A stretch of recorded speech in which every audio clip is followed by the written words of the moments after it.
भी अनंत है। क्यों बोले, जैसे भगवान अनंत हैं उसी तरह वेद भी अनंत है। और वेद और भगवान ये दो रूप हैं।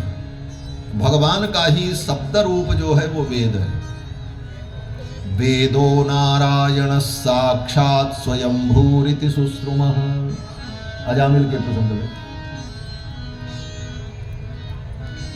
अजामिल के प्रसंग में यमराज के दूत भगवान के दूतों से कहते हैं कि वेदो नारायण साक्षात, वेद भगवान नारायण ही है। भगवान का ही जो शब्द रूप है उसी का नाम वेद है। शब्द ब्रह्म भगवान वेद है। और भगवान जैसे अनंत है वैसे वेद भी अनंत है।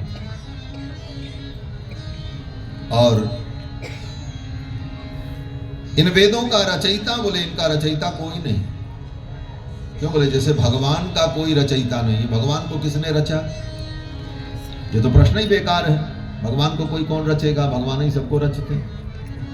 तो भगवान का रचयिता कोई नहीं, भगवान स्वयं है।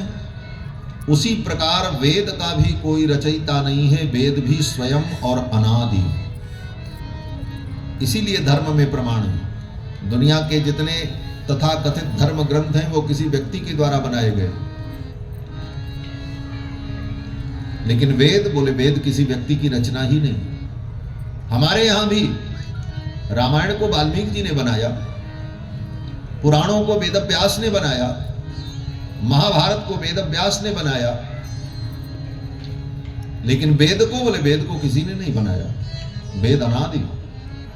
कहीं भी आज तक आपको पता चला हो कि वेद किसने बनाया तो आप बताना हमको। यहां तक कि वेद व्यास भी वेद के व्याख्याता हैं, वेद के कर्ता नहीं। वेद की रचना वेद व्यास नहीं करते, अपितु वेदों की व्याख्या करते हैं। और 18 पुराण और महाभारत के रूप में वेदों की व्याख्या की है वेद व्यास ने, उसका विस्तार किया। वेद का कोई रचयिता नहीं। बाकी दुनिया के और जितने ग्रंथ हैं सबके कोई न कोई रचनाकार है। अब रही बात रामायण, गीता, भागवत, 18 पुराण महाभारत को हम धर्म में प्रमाण इसलिए मानते हैं कि इन ग्रंथों में वेद व्यास ने और वाल्मीकि ने जो लिखा है वो वेद के अनुकूल लिखा है, इसलिए प्रमाण है। वेद व्यास ने भागवत लिखी है इसलिए भागवत प्रमाण नहीं है। ध्यान देना, वेद व्यास ने भागवत लिखी इसलिए भागवत प्रमाण नहीं है, अपितु वेद व्यास ने जो भागवत में लिखा है वो वेदों के अनुकूल लिखा है, इसलिए प्रमाण है। इसलिए प्रमाण है। अगर वेद के प्रतिकूल वेद व्यास लिख दें तो उनकी बात प्रमाण नहीं होगी, भले वो वेद व्यास जी हैं। ठीक है, वेद व्यास जी को हम प्रणाम कर लेंगे, लेकिन उनकी बात नहीं मानेंगे। बोले क्यों? बोले आपने वेद के विरुद्ध लिखा। तो भागवत, 18 पुराण महाभारत हमारे लिए इसलिए प्रमाण है कि वो वेदों के अनुकूल है। वेदों में जो बात है वही बात उसमें लिखी गई, इसलिए प्रमाण है। इसीलिए भागवत के प्रारंभ में वेद व्यास जी कहते हैं, निगम कल्प तरोर गलितम फलम शुक मुखाद अमृत द्रव संयुतम पिबत भागवतम रसमालय।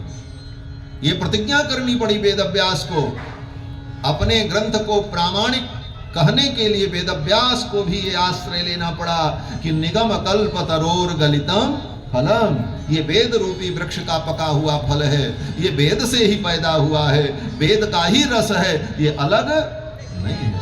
तब भागवत को प्रमाण माना गया, ऐसे नहीं माना गया। गोस्वामी तुलसीदास जी ने भी रामायण लिखी, श्रीमद् रामचरितमानस, लेकिन उनको भी वेद की दुहाई देनी पड़ी। क्या दुहाई देनी पड़ी? बोले गोस्वामी जी को भी कहना पड़ा, नाना पुराण निगमागम सम्मतम यद रामायणे निगदितम क्वचिदन्यतोपि स्वांत सुखाय तुलसी रघुनाथ गाथा भाषा निबंधमति मंजुल माता। जब ये बात उन्होंने स्वीकार की तब प्रामाणिकता आई। कहने का मतलब कि वेद के जो अनुकूल ग्रंथ है, जो विचार है, वही हमारे लिए ग्राह्य है, और जो वेद के प्रतिकूल है वो हमारे लिए ग्राह्य नहीं है। ये धर्म का आधार है।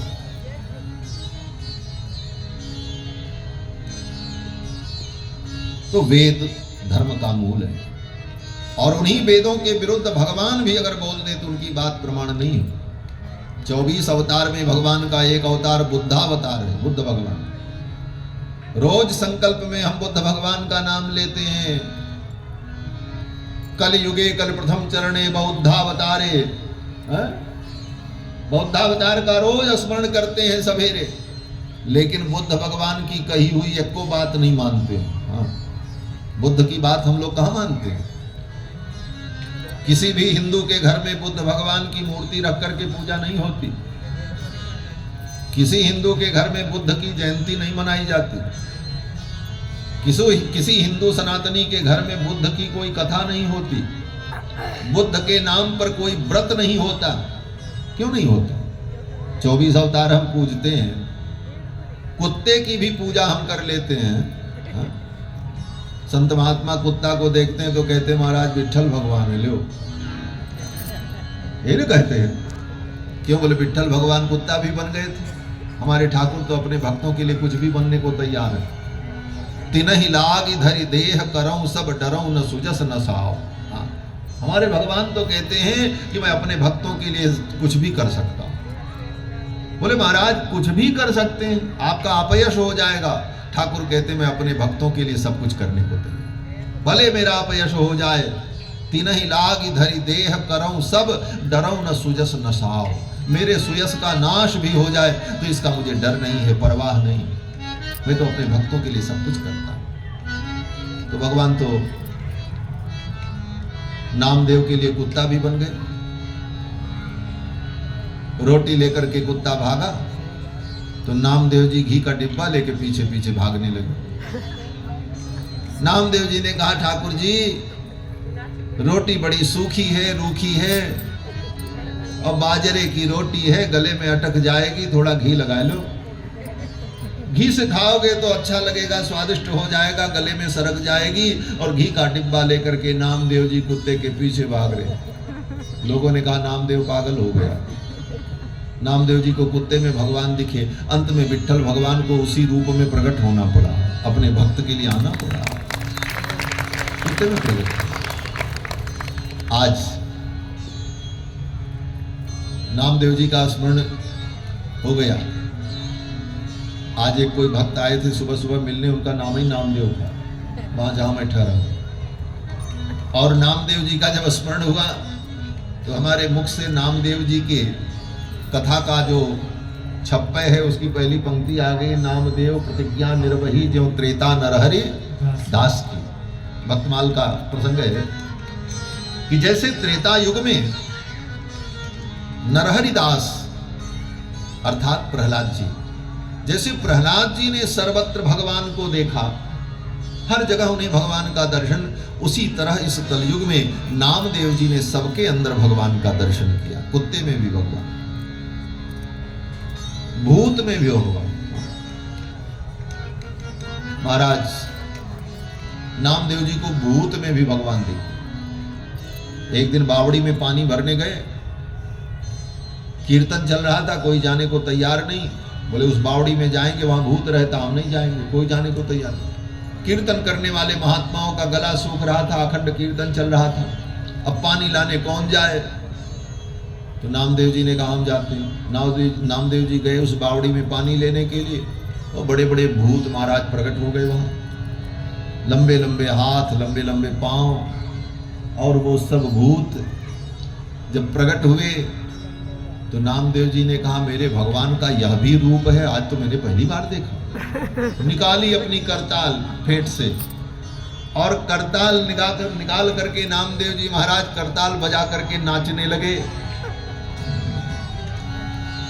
विठ्ठल विठ्ठल विठ्ठला पांडुरंग विठ्ठला, विठ्ठल विठ्ठल विठ्ठला पांडुरंग विठ्ठला, विठ्ठल विठ्ठल विठ्ठला पांडुरंग विठ्ठला, विठ्ठल विठ्ठल विठ्ठला पांडुरंग विठ्ठला, विठ्ठल विठ्ठल विठ्ठला पांडुरंग विठ्ठला, विठ्ठल विठ्ठल विठ्ठला पांडुरंग विठ्ठला, विठ्ठल विठ्ठल विठ्ठला पांडुरंग विठ्ठला, विठ्ठल विठ्ठल विठ्ठला